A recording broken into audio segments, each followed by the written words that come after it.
আসসালামু আলাইকুম everyone, welcome back to Ishan's mom happiness channel.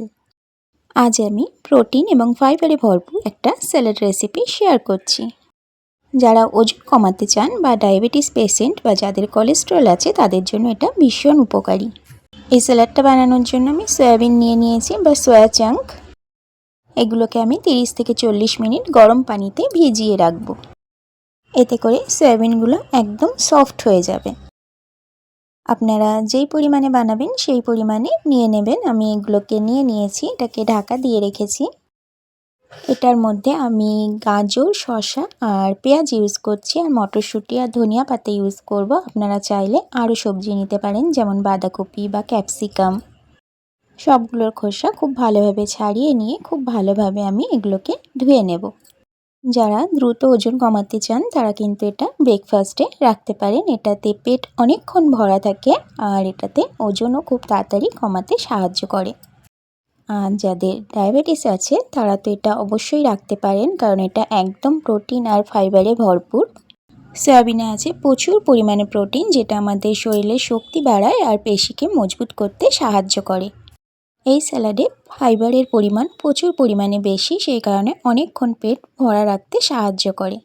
সবগুলোকে খুব ভালোভাবে কেটে নিচ্ছি। আপনারা আপনাদের পছন্দ মতো কেটে নেবেন। আমি এইভাবে সরু সরু করে কেটে নিচ্ছি। আর এখানে আমি কিছুটা টক দইও ইউজ করব। শসা, গাজর, টক দই আমাদের হজম শক্তি বাড়ায় আর পেট পরিষ্কার রাখতে সাহায্য করে। এই তো সবগুলোকে খুব সুন্দরভাবে কেটে নিয়েছি। এগুলোকে একটা পাত্রের মধ্যে নিয়ে নেব। আর গাজর আর লেবুতে আছে প্রচুর পরিমাণে ভিটামিন সি। ভিটামিন সি আমাদের ত্বক এবং চুলকে উজ্জ্বল রাখতে সাহায্য করে।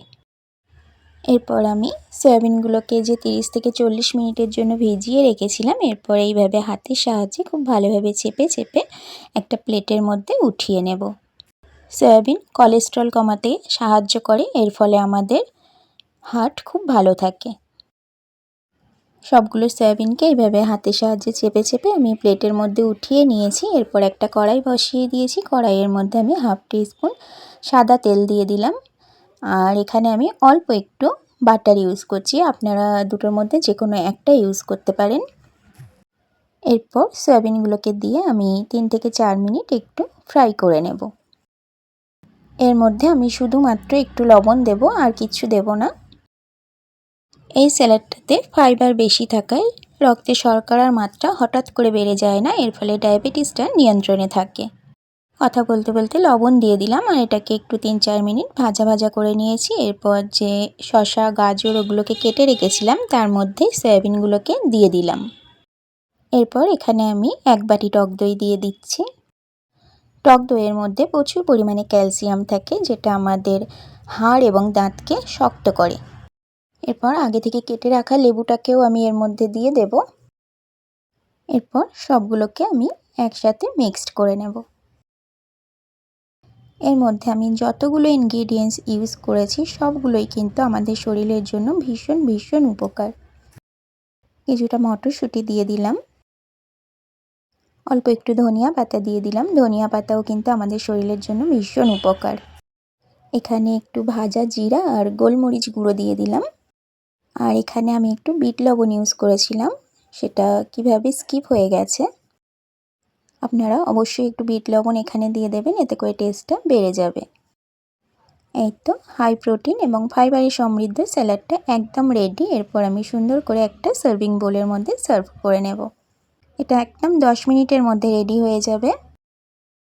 ব্রেকফাস্টে এই সহজ রেসিপিটা বানাতে কোনো রকম ঝামেলা নেই। তো এই সহজ সাধারণ রেসিপিটি আপনাদের কাছে কেমন লাগলো অবশ্যই একটা কমেন্টের মাধ্যমে জানাতে পারেন। আমার নেক্সট রেসিপির আপডেট পেতে আমার চ্যানেলটাকে সাবস্ক্রাইব করে রেখে পাশে থাকা বেল আইকনটা প্রেস করে রাখতে পারেন। টেস্টটা বাড়ানোর জন্য উপর থেকে একটু চিলি ফ্লেক্স দিয়ে দিলাম, এটা আপনারা স্কিপ করতে পারেন। আমার চ্যানেলে আরও অনেক ধরনের রেসিপি দেওয়া আছে, আপনারা দেখতে চাইলে আমার চ্যানেলটাকে ভিজিট করতে পারেন। আজকের মতো ভিডিও এটুকু। আবারও দেখা হবে নতুন কোনো ভিডিওতে নতুন কোনো রেসিপির সাথে। সবাই খুব ভালো থাকবেন, কাছের মানুষগুলোকে ভালো রাখবেন, আমার জন্য দোয়া করবেন। আমিও আপনাদের জন্য অনেক অনেক দোয়া করব। Thank you so much for watching my video.